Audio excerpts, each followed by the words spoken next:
Halo teman-teman semua, selamat tahun baru. Tahun baru ini bagiku adalah momen yang sangat bagus untuk berefleksi, cari tahu apa yang ingin dilanjutkan, apa yang ingin dihentikan, apa yang ingin dimulai untuk tahun berikutnya. Jadi di masa ini biasanya menjelang akhir tahun itu aku kayak melakukan refleksi, tanya-tanya di aspek-aspek misalnya pertemanan, akademik, keuangan, pembelajaran, habits dan semacamnya, itu aku kekurangan di mana dan aku berhasil di mana, sehingga aku tahu kira-kira prioritas apa yang harus aku lakukan buat tahun ke depannya. Salah satu poin penting dalam berefleksi ini adalah untuk mengetahui kita gagal di mana. Nah, biasanya di sini adalah salah satu poin di mana aku paling bingung karena meskipun namanya kegagalan, ketika suatu kegagalan terjadi dan aku memberikan waktu yang cukup kepadanya, nanti di masa depannya itu aku melihat kegagalan itu dan merasa bersyukur. Jadi sekarang tuh hal yang dulunya aku anggap kegagalan itu justru aku anggap sebagai kayak titik-titik belajar atau turning point yang mengantarkanku ke posisi yang ternyata jauh lebih cocok dan jauh membuatku lebih happy. Aku merasa bahwa karena adanya kegagalan-kegagalan itu,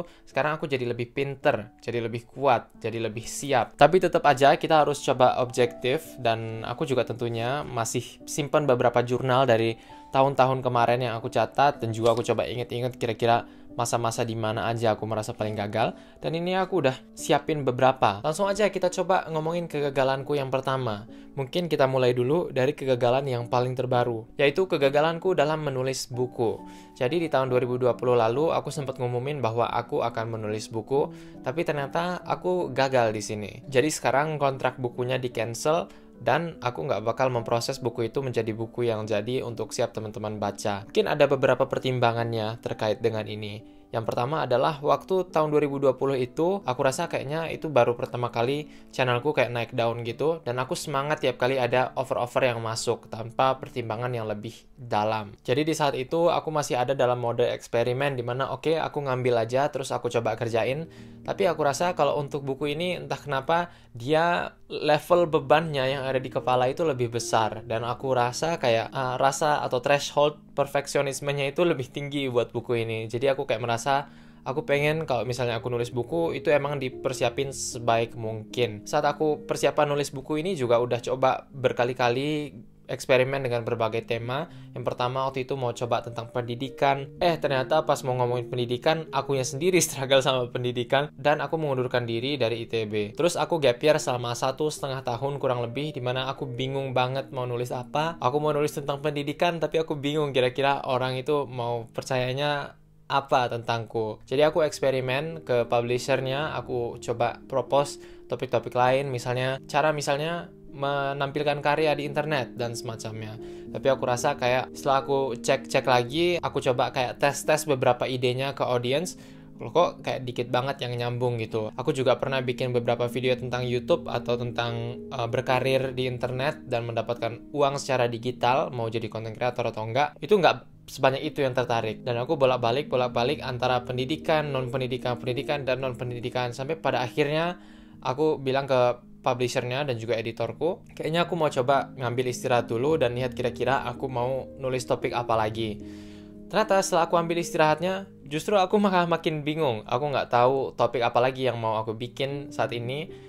Soal pendidikan oke, tapi outlookku tentang pendidikan juga udah berubah. Alias dulu pendidikanku tuh berorientasi ke sekolah, SBMPTN, kuliah dan semacamnya. Tapi justru sekarang aku lebih fokus kayak ke lifelong learning. Lifelong learning dalam artian bahwa mau kuliah, mau sekolah itu hanya salah satu kendaraan yang bisa kita naiki. Tapi pada akhirnya itu hanyalah sesuatu yang mengantarkan kita ke suatu tujuan, bukan kayak tujuannya sendiri. Tujuanku kuliah bukan supaya aku lulus kuliah, tapi supaya aku bisa menggunakan waktu dan masa aku belajar ini buat mencapai goals-goalsku yang lebih jauh. Makanya sekarang aku agak ngedistance diriku dengan topik-topik PTN dan semacamnya, karena aku rasa banyak sekali dari diskusi atau perbincangan tentang PTN ini yang menempatkan univ-univ top itu sebagai tujuan akhir yang mesti kita dapatkan. Kalau misalnya kita nggak dapat, maka kita akan jadi manusia gagal. Aku udah ngelewatin semua itu, dan aku dulu juga orientasiku semasa sekolah juga kayak gitu. Aku mikir bahwa kalau misalnya nggak masuk univ top ini berarti orangnya nggak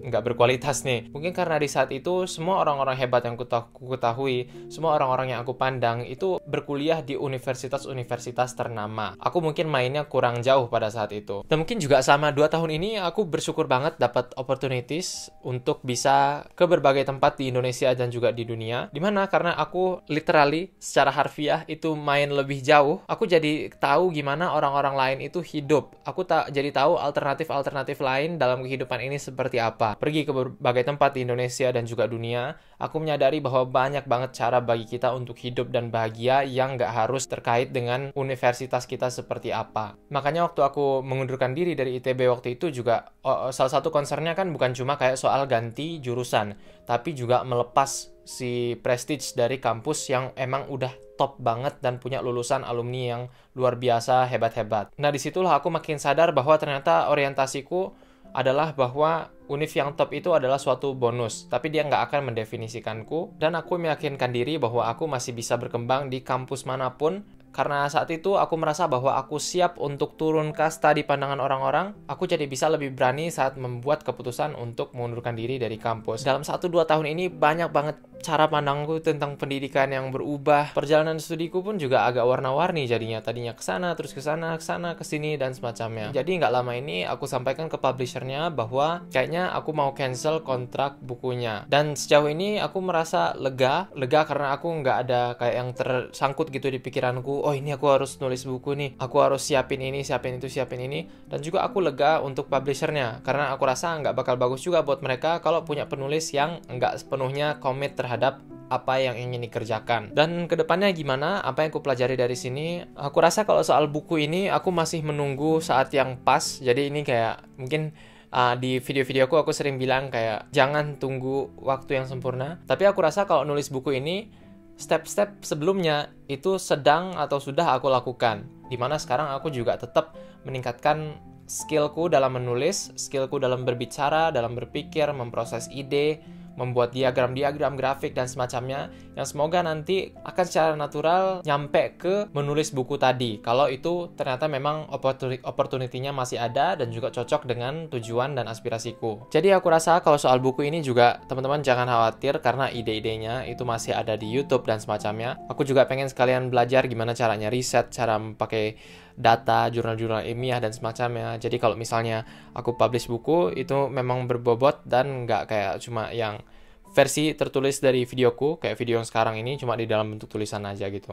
Terus kegagalanku yang berikutnya itu ada di akademik. Entah kenapa, mungkin teman-teman agak kaget karena channelku bukannya fokusnya akademik atau pendidikan dan belajar dan semacamnya. Tapi kenyataannya adalah channel ini bisa terbit, tips-tipsku bisa efektif dan relatable, itu karena akunya nggak tahu dulunya gimana cara belajar yang benar. Mungkin sekarang nggak sempurna juga, tapi setidaknya udah jauh berkembang. Jadi karena aku udah tahu gimana rasanya gagal di akademik, aku tahu rasanya gimana pas nilaiku drop banget, aku tahu rasanya gimana ketika aku di sekolah, rasanya tuh kayak kegagalan dan nggak pernah cukup aja, selalu ada sesuatu yang dikejar dan nggak pernah merasa satisfied dengan diri sendiri. Karena aku udah tahu gimana rasanya ada di bawah-bawah situ, dan aku alhamdulillah kayak berhasil merasa langkah perlahan keluar dari situ, aku jadi bisa bikin tips yang sesuai dengan apa yang aku alami, yang mana juga aku rasa yang aku alami itu juga dialami oleh banyak orang lainnya. Nah, kalau soal di akademik ini, aku rasa gagalku itu banyak banget. Terbaru mungkin yang jelas itu pas aku kayak salah jurusan, itu adalah suatu kegagalan. Mungkin sekarang aku bersyukur karena aku gagal, karena jadinya diantarkan ke jalan hidup yang lebih cocok buatku. Tapi itu adalah suatu kegagalan. Dulu habis aku salah jurusan waktu itu, aku beneran drop banget. Pas aku mengundurkan diri, terus aku sampaikan ke internet, itu sebulan setelahnya aku kayak mau bersembunyi aja di rumah. Aku takut keluar, takut kayak sholat Jumat, takut diliatin orang dan semacamnya.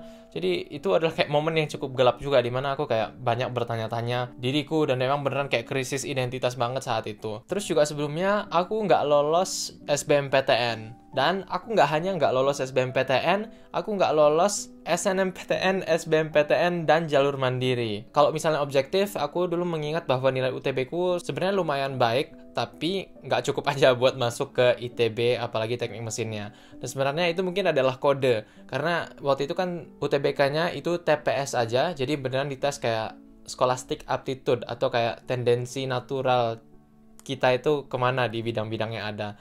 dan ternyata pengetahuan kuantitatifku juga agak jeblok. Terus sebelum itu juga pas SMP itu akademiku kacau banget. Dulunya pas SD-nya aku dianggap kayak calon-calon bintang gitu lah pas SD, karena aku sempat ranking 1 berturut-turut pas kelas 1 SD, sampai akhirnya aku tahu-tahu ranking 3 karena aku terlalu merasa pinter kayaknya, karena nggak belajar kok bisa ranking 1 gitu.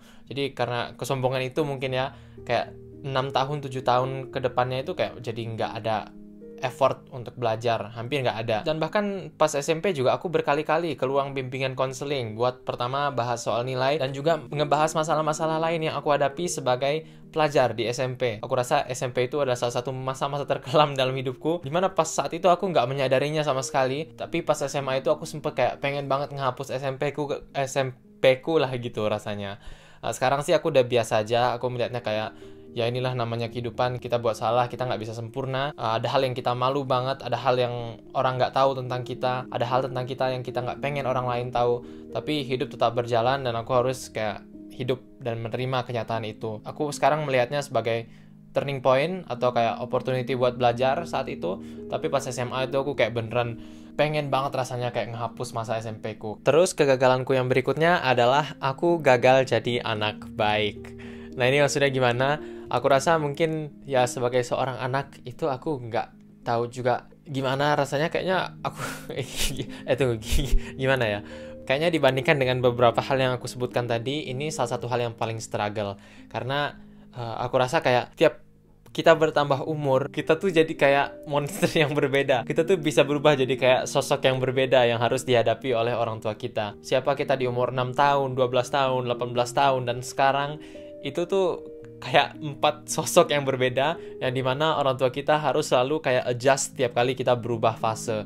Dan mungkin salah satu hal yang sering kita lupa juga adalah bahwa orang tua kita ini kan juga adalah pertama kalinya jadi orang tua. Dan entah kenapa mungkin pas kecil dulu aku mikirnya kayak orang tua ini kayak orang tua produk udah jadi, dimana mereka juga nggak punya aspirasi, ekspektasi, dan strugglesnya masing-masing gitu. Cuma kalau sekarang aku sadar bahwa orang tua juga pertama kalinya loh kayak hidup di fase yang saat ini, yang sama kayak kita. Karena ini aku merasa kayak banyak banget salahku yang datang timbul itu karena aku merasa harusnya orang tua tuh udah paham. Kegagalanku tuh banyak banget contohnya. Mungkin dari kecil juga aku bahkan sempet kayak dicabein sama ibuku. Mungkin ya emak-emak Asia kayak gitu ya. Jadi disempet dicabein karena kayak salah ngomong dan semacamnya. Atau juga aku pernah waktu itu kayak nyolong di warung masjid, dimana di situ aku kayak ngajak temen, dimana ibu temennya ini sampai nangis dan telepon ibuku, dan sampai rumah umiku atau ibuku bilang, "Dek, ini ada hadiah." Terus aku bilang, "Oke, mana hadiahnya?" Rupanya hadiahnya adalah dianterin ke kuburan dan diturunin di sana. Terus juga orang tuaku harus beberapa kali ke sekolah karena hal-hal yang kulakukan, tak aku kenakalanku dan semacamnya, dimana mereka harus berhadapan sama guru, mereka harus berhadapan sama teman-teman orang tuaku, dimana aku rasa itu juga tentunya sulit bagi mereka. Dan pas aku SD juga aku sempet pakai uang orang tua tanpa izin. Sering kan teman-teman dengar cerita di berita bahwa ada nih kayak orang tua kehilangan sekian banyak uang karena kartu kreditnya dipakai oleh anaknya. Nah, bisa jadi itu anaknya adalah aku, karena aku pakai kartu kredit dari bapakku untuk kayak beli-beli berbagai macam pernak-pernik games di Facebook. Sampai kayak bank tuh tiap malam nelpon, tapi untungnya aku yang angkat dan aku bilang bapakku lagi nggak ada dan semacamnya. Karena saat itu aku nggak tahu kalau orang tua tuh punya akses ke pengeluaran dan pemasukan bank. Suatu bulan keluarlah semua bill banknya itu. Dan teman-teman tahu sebanyak apa uang yang aku pakai buat beli-beli pernak-pernik di Facebook? Setidaknya 10 juta rupiah. Dan luar biasanya waktu itu adalah pas aku dikasih tahu itu sama bapakku juga nggak marah. Itu juga beneran kayak cuma dibacain aja, "Dek, ini terpakai 10 juta rupiah, ini baru dikasih tahu oleh Bank Mandiri," dan semacamnya. Dan aku kayak cuma duduk di situ, cuma kayak nggak dimarahin, nggak diapain. Dan kayaknya itu juga kayak reinforce atau memperkuat pandanganku tentang uang saat ini. Aku sekarang jadi nggak terlalu se-attached itu juga sama uang secara emosional. Alias memang tentunya tetap menyakitkan kalau kehilangan uang. Dan sekarang ketika aku kehilangan uang atau ada hal yang kayak nggak sesuai harapanku, aku sering keinget ke momen itu jadinya. loh ini 10 juta rupiah loh, cuma itu hilang, tapi masih bisa outlooknya tuh lebih kayak ke positif, ke pembelajaran, yang mana akhirnya itu kayak membekas ke aku juga. Dan sama juga dengan kesalahan-kesalahan lain yang aku buat selama SMP, SMA, dan semacamnya, dimana aku rasa kayak, aku tahu kadang kesalahanku tuh banyak yang sangat-sangat fatal, alias sangat-sangat memalukan, tapi orang tua aku kayak bisa menghadapi kebanyakannya dengan kepala dingin. Ini yang masih aku takjub sampai sekarang, bahwa bahwa kayak aku rasa kayak banyak caraku terbentuk itu karena itu. Jadi orang tuaku nggak terlalu restriktif. Aku rasa juga aku mungkin beruntung karena aku cowok, karena kakak adikku yang cewek mungkin agak, entah kenapa kayak lebih strict, entah karena keluarga Asia atau keluarga Muslim atau campuran dari semuanya. Tapi aku sendiri, orang tua aku tetap ngedidik dan ngarahin dan semacamnya. Tapi pas misalnya aku buat salah, itu nggak kayak terhukum absolut gitu. Alias kayak aku diberikan ruang untuk bisa kayak ngecari jawabannya buat diriku sendiri. Kalau misalnya salah, aku jadi tahu kenapa aku salah. Jadinya pembelajarannya itu lebih membekas dan lebih terpraktikkan dalam hidupku daripada kayak tipe pembelajaran yang karena kita dimarahin orang tua, berikutnya kita buat salah, orang tua nggak tahu, tapi sebenarnya kita masih lakukan. Dan ya aku rasa itu adalah suatu hal yang sangat kusyukuri dari orang tuaku. Terkait dengan ini juga aku banyak sekali gagal dengan hubungan-hubunganku. Tapi ini kayak mungkin aku paling bersyukur mungkin di sini. Karena kenapa? Karena aku sadar kayak lingkungan itu sangat-sangat penting untuk membentuk siapa diri kita. Dengan siapa kita menghabiskan waktu terbanyak itu sangat penting untuk ngebentuk bagaimana cara kita berpikir, bertindak, pilihan-pilihan apa yang kita buat dan semacamnya. Dan aku rasa juga kayak dengan banyak teman-temanku dan lingkungan atau circle pertemanan yang akhirnya aku kayak lepas atau menyendiri dari mereka, aku rasa akhirnya kita dianterin ke jalan-jalan yang ternyata lebih cocok dengan diri sendiri. Aku merasa mereka kalau sekarang menghabiskan waktu denganku nggak bakal happy. Dan aku juga begitu. Aku merasa kalau aku menghabiskan waktu dengan mereka, aku juga nggak bakal happy. Jadi seiring berjalannya waktu dengan teman-teman, orang-orang, kayak goals kita berubah. Kita berkembang jadi orang yang beda. Apa nilai-nilai yang kita pegang, bentuk hidup yang ideal menurut kita itu seperti apa, juga gambarannya udah berubah. Dan awalnya emang agak berat bagiku kayak untuk meninggalkan orang-orang gitu, tapi pada akhirnya biasa aja. Bahkan waktu tahun 2021 kemarin, itu aku unfollow semua orang yang ku kenal di media sosial. Dan ternyata ini adalah suatu latihan yang berguna buatku, karena pada akhirnya yang kembali ke hidupku itu adalah orang-orang yang ternyata masih cocok dan masih nyambung dan kayak hubungannya nggak dipaksain gitu. Alias kayak dulu pas aku masih follow semua orang yang entah aku temui di lomba mana atau aku sempat ketemu sekali terus nggak pernah ngomong lagi. Dulunya kita cuma follow-followan tapi sebenarnya kayak nggak kenal, dan karena tertanda bahwa kita saling follow, kita menganggap hubungannya sedang baik-baik aja. Padahal kita ngelihat story-nya aja tinggal di skip. Kalau di total setiap 1-2 detik, 15 detik yang kita tonton dari ribuan orang yang kita follow itu jadi berapa menit, berapa jam per harinya. Kalikanlah jam itu dengan jumlah hari yang ada di dalam suatu tahun dan bayangkan hal-hal apa yang bisa kita lakukan dengan semua waktu yang kita punya. Aku sekarang nggak setiap kali ketemu orang, aku follow back dan semacamnya. Kadang ada orang yang aku temu, seru, nggak aku follow back, dan itu nggak masalah karena ternyata kita jadi lebih sering ngomong di line, di WhatsApp yang biasanya lebih dalam, atau kita pas ketemu jadi lebih banyak cerita yang bisa dibagikan karena nggak saling lihat atau skip story masing-masing tiap harinya. Tapi ada juga yang dengan orang-orang lain cara kayak gini nggak mempan.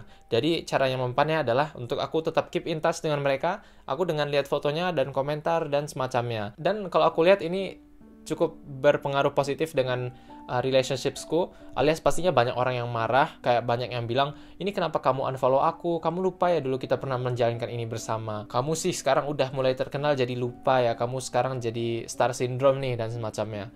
Tapi aku rasa kayak kalau misalnya kamu mendefinisikan pertemanan kita atau hubungan kita hanya sebatas follow-memfollow, kayaknya ini adalah keputusan yang tepat bagiku untuk memisahkanmu dari kehidupanku. Aku kehilangan banyak orang, tapi pada akhirnya nggak apa-apa, orang tersebut jadi lebih happy, aku juga lebih happy, dan ternyata juga di hidupku jadi lebih banyak orang-orang baik yang datang dan memenuhinya. Itulah kira-kira teman-teman kegagalan-kegagalan yang udah aku hadapi. Itu cuma ada 4, tapi sebenarnya banyak banget kegagalan-kegagalan mikro lainnya. Bahkan ini aja, aku gagal untuk mencuci piringku on time. Ini kayak masih banyak sisa makanku yang tadi. Jadi ya sebenarnya kayak begitulah kegagalan. Aku pengen tahu kira-kira siapa aja yang udah nonton sampai sejauh ini. Jadi kalau misalnya teman-teman mau meninggalkan komentar, jangan lupa untuk memberikan emoji brokoli. Anggap aja itu karena di 2023 ini kita ingin menggapai hidup yang lebih sehat. Terima kasih teman-teman, sampai jumpa pada video berikutnya.